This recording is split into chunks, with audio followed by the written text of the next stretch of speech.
Could you tell me a little bit about the inspirations behind and maybe a little bit about the furnitures and so on, please? Well, this was the first store in which I designed when I came to LOEWE. It's important that when you come into a luxury store that it doesn't feel like it's a duty-free. It needs to feel personal. It needs to feel something that makes you get an emotion when you buy something, or an emotion or a feeling what you see. So I think spaces have to be kind of evolutionary. They kind of have to evolve as collections evolve and have to change how people change. I am the creative director of the brand, and I want to give my personality touch to it. I've built a large archive of it, and I want the LOEWE to do the same. I think there's something important in terms of furniture that kind of changed things in the way in which we look at design. Even when I was thinking of the store, I was very happy that it was Japan that we were opening the first store, because it is about this inside-outside, the idea that, that people come in here, they don't have to buy anything, but they can relax, that they can feel, they can experience what I'm trying to say. Can you tell me, is there particular, you seem to have a very strong feeling for the particular movement of arts and crafts movements. Is there something in particular that you find in the arts and crafts movement that really appeals to you? Or is it something about the aesthetics of this movement? Or is it the philosophy? Or I think a lot of it's to do with the philosophy, but I think that during that period, when arts and crafts really defined itself, it kind of, when you look at the key designers of that period, they fundamentally revolutionized things in which we see today. They kind of, if you think of Rennie McIntosh's approach, it ultimately was something which was quite, especially with the Glasgow school. What is your original connection with furniture and interiors? Is this just something that you were obsessed about, or did you take a formal education? My grandfather is a collector of many things, and I think when I was growing up, I've always had that, the idea you buy the best of its period.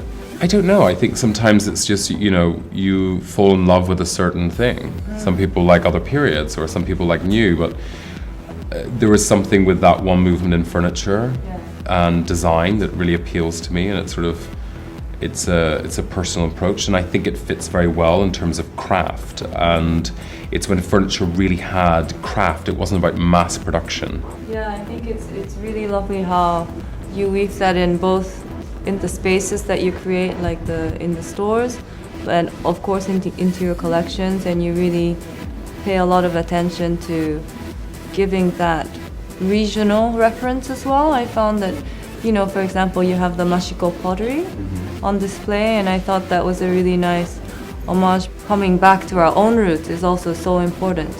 I think also in your now open the Casa in Madrid.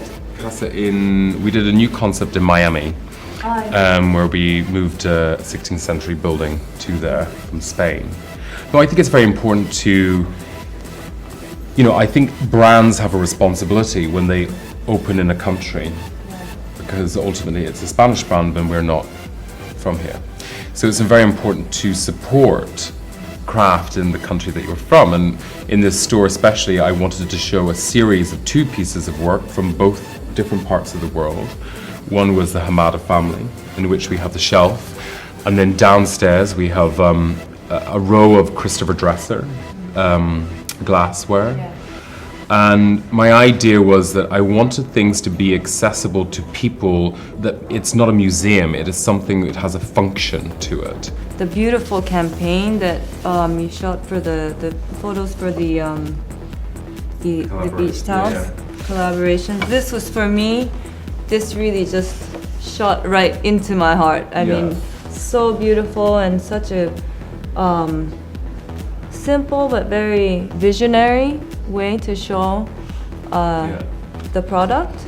Can you tell us a little bit about this campaign? Well, I've collaborated with Jimmy Hawksworth, a photographer, for many years, and I really like how he shoots people, because it's like poetry.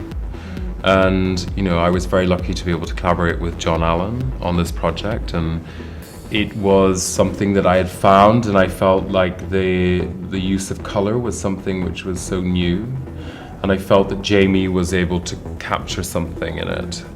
You know, when you make imagery, you want them to be timeless. And I know that you have also very quite an extensive collection of photography and paintings and sculpture and so on, but is this something that you grew up with at home, or? Yeah, I had a grandfather who was quite obsessive in collecting, but no, I think I have a compulsion. I think I probably have a problem with collecting things. I just don't have enough space for it all. But there's nothing, I feel like sometimes I would probably be an interior decorator than I would be a designer. But there's nothing more exciting than finding something. Every time I go to a different country, I always find something. Yeah. I think, you know, sometimes it's actually quite a difficult thing to do. I find it very difficult to live with art. I go through phases where I will cover walls and things, and then I get bored of it very quickly, and then I pack it up and it ends up in storage. I think it's like a cycle. My own office in London, it seems to be turning into a storage room, but yeah.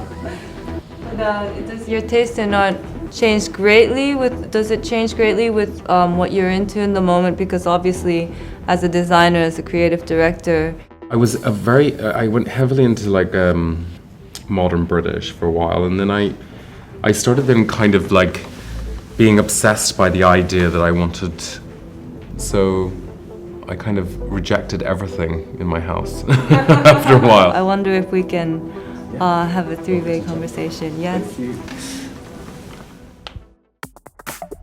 So lovely to have you here as well, Mr. John. Thank you very much. I know that you are a renowned and very talented textile designer and knitting designer yourself. What do you call yourself, by the way?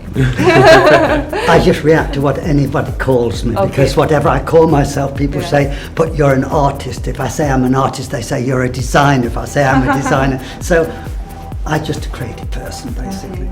Well, I think it's a very beautiful collaboration that you made this time, and it was also very, I don't know, it feels very fresh and very alive. You know, there's some kind of feeling of movement and living, continued living, and that comes together with the traditional aspect. Yeah. It feels like you really have a way of expressing actually your collaboration together, the continued life of tradition, and I really enjoyed seeing Thank you. that. That's really a good interpretation, because I'd lived for a long time anyway. Continued tradition. And I mean, it's just amazing how Jonathan saw my carpet and reacted to it, because I see things as flat, because I'm a designer of flat pattern, but Jonathan sees things as three-dimensional. Right.